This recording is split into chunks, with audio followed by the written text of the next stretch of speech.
바울과 실로아노와 디모데는 하나님 우리 아버지와 주 예수 그리스도 안에 있는 데살로니가인의 교회에 편지하노니 하나님 아버지와 주 예수 그리스도로부터 은혜와 평강이 너희에게 있을지어다. 형제들아, 우리가 너희를 위하여 항상 하나님께 감사할지니 이것이 당연함은 너희의 믿음이 더욱 자라고 너희가 다 각기 서로 사랑함이 풍성함이니 그러므로 너희가 견디고 있는 모든 박해와 환난 중에서 너희 인내와 믿음으로 말미암아 하나님의 여러 교회에서 우리가 친히 자랑하노라.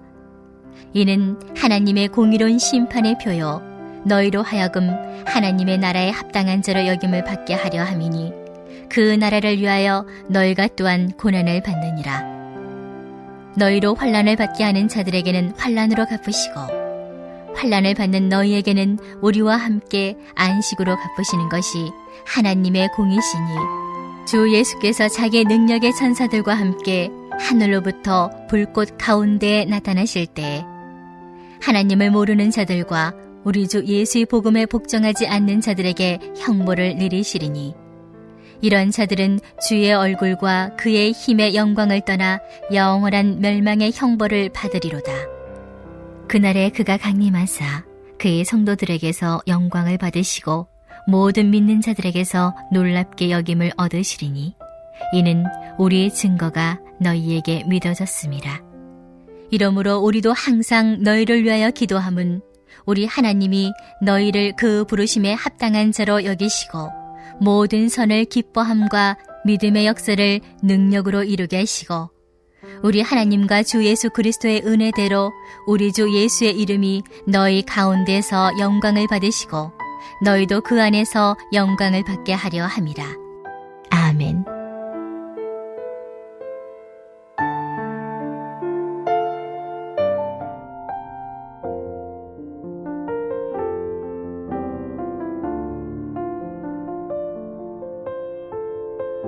제가 아침에 존 뉴턴의 이 인생을 잠시 소개해드린 이유는 이 데살로니가 교회가 고난 가운데 있습니다. 데살로니가 교회가 고난 가운데 있는데 사도 바울이 그 소식을 듣고 편지를 적어 보낸 것입니다. 그리고 그 전달자를 많은 성경학자들은 디모데로 보고 있습니다. 디모데가 편지를 보내서 디모데가 첫 번째 편지에서 사도 바울이 당신들을 생각하고 있습니다. 기억하고 있습니다. 항상 기뻐하십시오. 쉬지 말고 기도하십시오. 범사에 감사하십시오. 라고 그 편지를 보내고 나서 이제 디모데가 돌아왔겠죠. 돌아와서 데살로니가 사람들의 상황을 바울에게 알려줬을 것 아닙니까? 바울 선생님, 제가 가보니까요 이러이러했습니다. 역시 고난이 있었습니다. 그러나 그분들이 잘 견뎌내고 있었습니다. 그러니까 사도 바울이 너무 감사해서 이제 두 번째 편지를 다시 보내게 되는 것이 데살로니가 후서가 되는 것입니다. 편지를 적는 사람들을 1절에 보십시오. 바울과 실로아노와 디모데는 바울은 불러주고 실로아노와 혹은 디모데가 받아서 적고 맨 나중에는 바울이 자기 글씨로 사인을 하는 것입니다.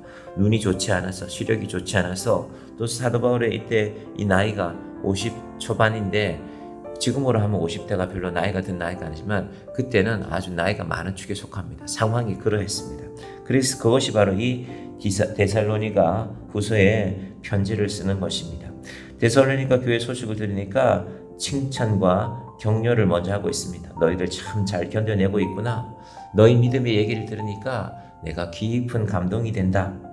어제 우리가 이사신방을 했는데 이상원 권사님이 본인 얘기를 잘 안 하시지만 이상원 권사님이 이렇게 살아온 얘기를 제가 다는 알지 못하지만 그냥 지나온 삶이 아니구나. 우리 인생에는 누구나 다 기도 제목들이 있고 고난들이 있고 그리고 그것을 이겨내는 기쁨의 이야기들이 있는 것입니다. 그래서 사도 바울이 바울도 고난이 있었고 당신들 데살로니가 교회 너희들도 고난이 있는데 그런데 내가 이 고난 가운데서도 항상 이건 바울의 명령이지만 바울이 그렇게 하고 있다는 겁니다. 내가 고난이 있지만 기뻐한다. 내가 고난 가운데서도 쉬지 않고 너희를 위해서 기도하고 있다. 범사에 감사하며 살아가고 있다. 너희도 그렇게 하라는 것입니다.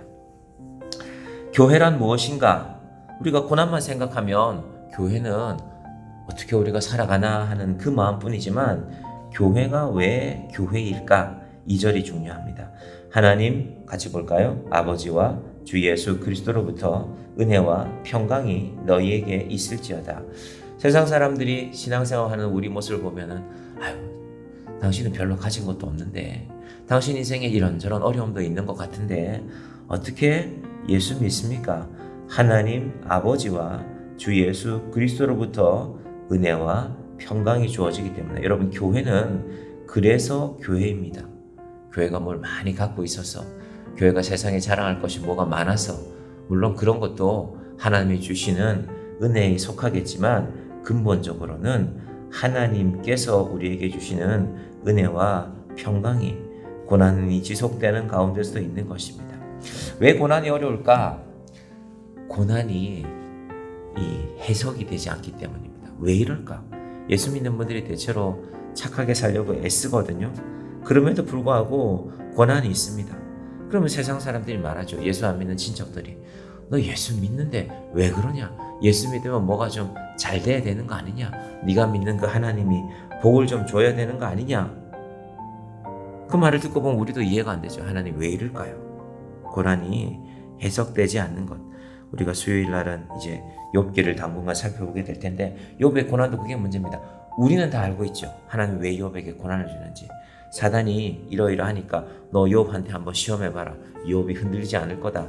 하나님이 허락하신 줄 우리는 알고 있는데, 그건 우리가 욥기를 다 보았기 때문에 아는 것이고 욥은 모르죠. 그래서 욥기의 중요한 관점이, 욥은 이곳에서 지금 연기 무대에 서 있고 우리는 앉아서 보는 겁니다. 우리는 다 알죠. 왜 그러는지. 왜냐하면 이쪽에 하나님이 서서 다 말씀하셨으니까. 그런데 우리 인생이, 우리가 욥의 자리였으면 우리도 알 수가 없는 것입니다. 세상의 역사를 잘 살펴보면 세상의 많은 통치자들이 교회에 고난을 주었습니다. 중국의, 독일의 히틀러도 신앙을 없애려고 했었고, 왜냐하면 기독교 신앙을 가지고 전쟁을 할 수가 없잖아요. 전쟁은 많은 사람을 죽여야 되는 것인데, 중국의 이 모택동 마오쩌둥이라는 사람도 수백만 명의 중국의 기독교인들을 죽여가면서 그렇게 교회를 없애려고 했지만, 북한의 김일성도 마찬가지요. 없어지지 않았습니다. 여러분, 이것이 교회입니다. 왜냐하면 교회는 하나님이 함께 하시기 때문입니다. 여러분, 그래서 세상을 바라보면 세상의 교회를 핍박하고 이런저런 일들을 할 때 염려하지 마시기 바랍니다. 여러분, 세상의 것들은 다 몇 년 안에, 몇십 년 안에, 길어봐야 100년 안에 다 사라졌습니다. 히틀러가 온 유럽 땅을 다 집어삼키고 일본이 온 태평양 연안의 나라들을 다 집어삼킬 때, 야, 세상이 이렇게 되는 것인가? 독일과 일본이 온 세상을 지배하는 것인가? 온 세상이 두려워했습니다. 그러나 그때 기도하였습니다. 한국의 기독교인들이, 전 세계의 그리스도인들이, 하나님, 과연 하나님께서는 이 일을 모르시는 것입니까? 하나님이 알고, 이단들도 마찬가지입니다. 통일교, 신천지 얼마 못 가서 이단은 옛날에도 많았습니다. 여러분, 2000년 기독교 역사에서 이단들은 늘 등장했습니다. 그러나 한 세기가 가기 전에 다 사라졌습니다. 그래서 우리가 그리스도가 주시는, 하나님이 주시는 은혜와 평강, 특별히 평강이라는 말이 에이레네라고 헬라 말로는 말하는데요, 안식하다 혹은 고요하다는 것입니다. 세상에는 파도가 칩니다. 이런 얘기가 들려오고 저런 얘기가 들려옵니다. 그러나 하나님이 주시는 안식, 하나님이 주시는 평강, 하나님이 주시는 고요함을 누리는 사람들이 바로 이 그리스도인들입니다. 그 데살로니가 사람들에게 사도 바울이 이렇게 말씀하고 있습니다. 3절과 4절 같이 볼까요? 형제들아, 우리가 너희를 위하여 항상 하나님께 감사할지니 이것이 당연함은 너희의 믿음이 더욱 자라고 너희가 다 각기 서로 사랑함이 풍성함이니. 자, 3절까지만 먼저 봅니다. 사도 바울이 데살로니가 교회를 뭐라고 말하고 있습니까? 자랑한다고 말하고 있습니다. 왜 자랑할까요? 고난이 주는 유익함들이 있기 때문입니다. 나도 고난이 있고, 지금 사도 바울 고린도에 있거든요. 너희도 고난이 있지만, 우리가 좀 지나면 고린도 교회를 볼 것인데, 사도 바울이 여기 어떻게 살았을까? 이런 상황들이 있는데 어떻게 살았을까? 여러분, 믿음을 갖고 세상을 살아가는데도 도무지 이해할 수 없는 일들이 어떻게 저분 견딜까? 그리고 우리도 어느 인생을 지나고 나는데 뒤를 돌아보니까 내가 어떻게 그때 살았을까 하는 날들이 있지 않습니까? 사도 바울이 고난이 주는 유익을 크게 세 가지로 말하고 있습니다. 첫 번째는요, 고난 가운데서 믿음이 자라게 됩니다. 여러분이 어떤 분을 보실 때 저분 어떻게 저런 믿음이 있을까? 고난이 있었습니다. 고난이 있었기 때문에 이런 거 아무것도 아닙니다. 제가 그런 일도 잘 견뎌낸 사람입니다. 믿음을 자라게 하는 많은 요소들이 있지만 가장 효과적이고 탁월한 것이 바로 고난입니다. 남자분들과 이렇게 악수를 해보면 굳은 살이 배겨진 분들이 있죠.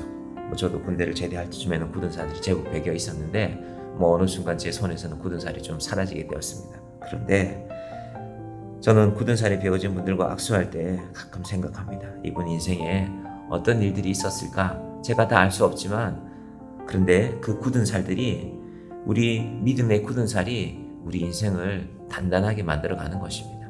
여러분, 아무런 고난이 없는 사람은 작은 바람에 넘어집니다. 그래서 고난 가운데서 우리의 믿음이 자라나는 것입니다. 두 번째, 고난을 겪어본 분들은요, 사랑이 풍성해집니다. 그럼 내가 아파본 사람이 아파본 사람을 압니다. 저분이 아픈데 나도 아플 때 힘들었는데 고난을 지났기 때문에 사랑이 풍성해지는 것입니다. 내가 눈물을 흘려봐야 다른 사람 눈에 눈물이 보이는 것입니다. 혹시 여러분의 인생 가운데 눈물이 있으면 그 눈물로 많은 사람들을 사랑하는 고난의 유익을 누리시기를 바랍니다. 고난의 세 번째 유익은 고난이 교회의 간증을, 개인의 간증뿐 아니라 교회의 간증을 풍성하게 만들어갑니다. 갑자기 잘 될 수 있습니다. 교회도 그럴 수 있죠. 아파트가 새로 들어서는 동네에 교회가 들어서면 교회가 갑자기 사람이 늘어나고 그렇게 쑥쑥 자라날 수도 있습니다. 그런 일도 감사한 일이지만 더 감사한 것은 고난 가운데서 성도 한 사람 한 사람이 하나님 앞으로 나아오는 것입니다. 우리 인생에도 이 고난의 의미를 아는 그리스도인들이 되시기를 바랍니다. 고난이 그냥 지나가는 것이 아니라 고난이 우리 믿음을 자라게 하고 고난이 우리의 사랑을 풍성하게 하고 고난이 우리의 인생의 이야기를, 교회의 간증을, 저분에게 저 고난이 있구나, 나에게도 이런 고난이 있었는데 하나님께서 그 고난들이, 간증들이 교회 안에서 만남으로 교회가 자라나는 것입니다. 어제 우리가 우리 여전도 회원들이 함께 신방화했는데 하나님 안에서 좋은 일도 함께 나누고 우리의 고난도 함께 나누며 우리의 믿음이 더욱 풍성해지고 우리의 사랑이 더욱 풍성해지는 주의 자녀들이 되시기를 간절히 축원드립니다. 기도하겠습니다. 하나님 아버지 감사합니다. 사도 바울이 데살로니가 교회에 두 번째 편지를 보냅니다. 하나님 아버지와 주 예수 그리스도의 은혜와 평강이 너에게 있을지어다 안부를 묻고 있습니다. 하나님, 내가 세상 일이 무언가 잘 돼서 주어지는 평강은 언제 사라질지 모르는 것입니다. 우리에게도 하나님이 주시는 은혜와 평강이 넘쳐나게 하여 주시옵소서. 하나님, 우리 인생에 고난이 찾아올 때가 있습니다. 그러나 그 고난의 유익을 깨닫는 자들이 되게 하여 주시옵소서. 고난 가운데서 우리의 믿음이 자라나는 것입니다. 그래서 내 인생에 고난이 찾아올 때도 하나님, 이 고난으로 인하여 내 믿음이 더 자라날 줄 믿습니다. 그리고 고난 가운데서 우리의 사랑이 풍성해지게 하여 주시옵소서. 내게도 이런 아픔이 있었는데 저분에게도 이 아픔이 찾아왔구나 위로하고 우리의 사랑을 나누는 참으로 믿음의 간증이, 사랑의 간증이 풍성한 정의한교회가 되게 하여 주시옵소서. 예수님의 이름으로 기도드립니다. 아멘.